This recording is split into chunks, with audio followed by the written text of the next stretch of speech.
जब तक कौम शिक्षित नहीं होगी तब तक समाज शिक्षित नहीं होगा। इसी मंत्र को लेकर मौलाना जनाब डॉक्टर कल्बे सादिक साहब से गुजारिश करता हूं कि अपने ख्यालात का। बिस्मिल्लाहिर्रहमानिर्रहीम। मैं आपकी खिदमत में आया हूँ। मेरा ख़ानदान उलमा का ख़ानदान है। 250 बरस से एक आलिम होता है, एक मौलवी होता है। आलिम वो होता है जो अपने इल्म से लोगों को जोड़ता है, मौलवी वो होता है जो झगड़ा कराता है। इसलिए आपको उलमा की कदर करना है और मौलवियों से दूर भागना है। मैं मेरठ गया था, गर्मी बहुत हो रही थी, तो मेरे एक दोस्त मुझे लेकर एक होटल में चले गए जो एक जैन का होटल था। जैन वो कम्युनिटी है मेरे भाइयों कि जिसमें न कोई जाहिल है, अनपढ़ है, न कोई गरीब है। तो मैंने उस जैन से पूछा कि ये आपने कौन सा चमत्कार किया, जादू किया है कि आपके यहाँ से गुर्बत भी ख़त्म हो गई और जहालत भी ख़त्म हो गई। उन्होंने कहा कि मौलाना हमारे यहाँ जो चीज़ें होना चाहिए वो हैं, जो नहीं होना चाहिए वो नहीं है, सुन लीजिए। मैंने कहा वो क्या चीज़? कहा कि हमको जितने स्कूल और कॉलेज चाहिए हैं वो हमने अपनी कम्युनिटी के लिए बना लिए हैं और मौलाना साहब हमारे यहाँ पंडित नहीं होते हैं। तो हमने कहा यही हमारी मुसीबत है। हमारे यहाँ मामला उल्टा है, जो नहीं होना चाहिए वो है, जो होना चाहिए वो नहीं है। स्कूल हमारे यहाँ नहीं है, कॉलेज हमारे यहाँ नहीं है, मौलवी हमारे यहाँ भरे में हैं। मौलवी हज़रात जो हैं वो निगेटिव प्रीचिंग करते हैं, लोगों को गलत रास्ता बताते हैं। उलमा हमेशा मिलाते हैं और जोड़ते हैं। मेरे पास 5 मिनट है, मैं वक्त का बहुत पाबंद हूँ। 3 मिनट और रह गए मेरे पास, 3.5 मिनट। देखिए, हमारे रसूल ने फरमाया है कि अक्लमंदी की बात कहीं से भी मिले ले लो। हिंदू के मुंह से मिले ले लो, यहूदी के मुंह से मिले ले लो, किसी के मुंह से मिले ले लो। मैं आपको एक बात खाली बताना चाहता हूँ। ज्यूज़, यहूदी, हमारा उनसे कोई झगड़ा नहीं है। ज्यूज़ में एक एक्सट्रीमिस्ट ग्रुप है जो सह्यूनिस्ट कहलाता है, उनसे हमारा झगड़ा है। अब मैं आपको बताता हूँ, ये वाक़या मैंने रीडर्स डाइजेस्ट में बहुत पहले पढ़ा था कि जब सन 48 में यहूदियों को उनकी ख्याल में उनकी ज़मीन मिल गई तो वो अपने चीफ प्रीस्ट के पास आए। उन्होंने कहा कि हमको हमारी ज़मीन इसराइल मिल गया है, हम यहोवा का शुक्रिया अदा करना चाहते हैं। कहा कैसे अदा करना चाहते हो? सुनिए, बात मैं ख़त्म कर रहा हूँ। तो उन्होंने कहा कि हम चाहते हैं कि आप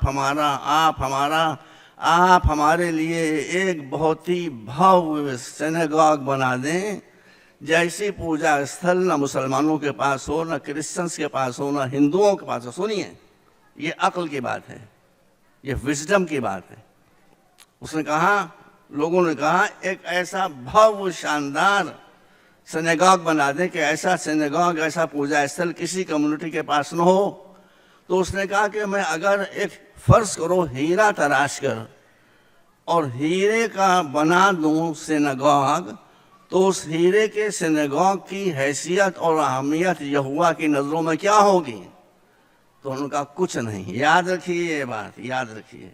कहा तो तुम जितने अरबों डॉलर्स लाए हो, इसको इससे सिनेगॉग ना बनाओ, इससे अपनी कम्युनिटी को बनाओ। ये पैसा मुझे दे दो, मैं इसको रिज़र्व फंड के तौर पर डाल देता हूँ और इससे मैं यहूदियों से गुर्बत को और जहालत को मिटाऊँगा। एक आदमी का विजन था, एक आदमी की बसीरत थी, एक आदमी की नज़र थी, जिसने यहूदियों से गुर्बत और जहालत दोनों चीज़ों को ख़त्म कर दिया। आज दुनिया में सबसे ज़्यादा एजुकेटेड कम्युनिटी अगर कोई है तो ज्यूज़ की है, और आज दुनिया में अगर रिचेस्ट कम्युनिटी है तो वो यहूदियों की है। आपके लिए भी इसके अलावा कोई चारा नहीं है। कौमें बिल्डिंगों से नहीं बनती हैं, कौमें एजुकेशन से बनती हैं, कौमें तालीम से बनती हैं, कौमें शिक्षा से बनती हैं। आप मेरी बात मान लें, मैं आपके सामने, मैं न शिया हूँ न सुन्नी हूँ, मैं तो अकबर का मुक़ल्लिद हूँ। अकबर इलाहाबादी बहुत बड़े शायर थे, वो खुले दिल के आदमी थे। तो उनकी बीवी ने एक दिन उनसे कहा कि आप हैं क्या, आप शिया हैं कि सुन्नी हैं? कहने क्यों? कहने मैं ये देखती हूँ कि आप जब शियों में बैठते हैं तो शियों की ऐसी बातें करने लगते हैं, जब सुन्नियों में बैठते हैं तो उनकी ऐसी बातें करने लगते हैं। तो हैं आप हैं क्या? ان لوگ اسی وقت ایک شعر کہہ دیا، انہوں نے کہا کہ اکبر کا کیش و مسلک، ان کی بیوی کا نام منی تھا، انہوں نے شعر کہہ دیا کہ اکبر کا کیش و مسلک کیا پوچھتی ہو منی، شیعہ کے ساتھ شیعہ، سنی کے ساتھ سنی۔ تو آپ بھی جب تک شیعہ کے ساتھ شیعہ اور سنی کے ساتھ سنی نہیں بنیں گے، مسئلے حل نہیں ہوں گے۔ میرے پاس وقت نہیں، صرف 5 منٹ کا وقت دیا تھا جو ختم ہو رہا ہے۔ میں آپ کو آخری بات کہنا چاہتا ہوں کہ مولا علی نے ارشاد فرمایا ہے کہ جس کے پاس ایجوکیشن نہیں ہے اس کے پاس جو کچھ ہے وہ سب چلا جائے گا، جس کے پاس ایجوکیشن آ گئی جو کچھ اس کے پاس نہیں ہے وہ سب مل جائے گا۔ آپ کو عزت مل جائے گی، آپ کو پیسہ مل جائے گا، آپ کو حکومت ملے گی۔ دل سے نکلی ہوئی آواز کو آپ سن لیں اور دل تک پہنچانے کے سب سے پہلے آپ کو اپنے بچوں کو ایجوکیٹ کرنا ہے۔ دیکھیے یہاں پر جو لوگ چنئی سے آئے ہوئے ہیں اور وہ میگھالیہ سے آئے ہوئے ہیں، ایک ایک آدمی نے کیسے کیسے کام کیے ہیں۔ تو ایک آدمی اتنا کام کر سکتا ہے تو 18 کروڑ آدمی کتنا کام کر سکتے ہیں۔ آپ کو یہ بات یاد رکھنا چاہیے کہ جہاں ایجوکیشن ہوگی وہاں کوئی ذلت نہیں ہوگی، جہاں ایجوکیشن نہیں ہوگی وہاں ذلت کے علاوہ کچھ نہیں ہوگا۔ وآخر دعوانا الحمدللہ رب العالمین۔ 5 منٹس اوور۔